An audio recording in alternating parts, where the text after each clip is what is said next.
Installation steps for a Cove Joy-Nest Series Nanowire Basket.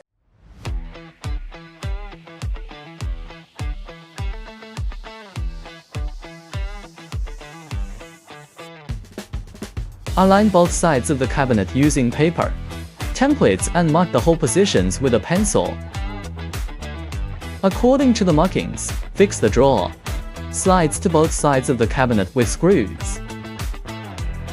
Attach the plastic clips to both sides of the wire basket.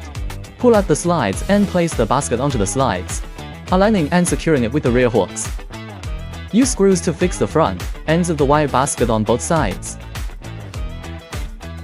For cabinet door installation, use the paper template to align with the cabinet door edges and mark the hole positions with a pencil.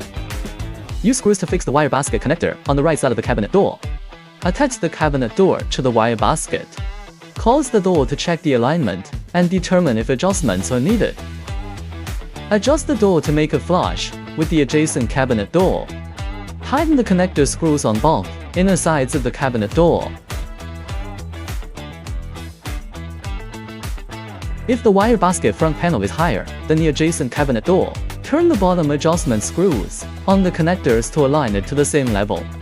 Install the decorative covers on both sides of the slides. Install the chopsticks holder and water stopping panel. After installation is complete, place your daily tableware into the wire basket and test the overall push-pull effect.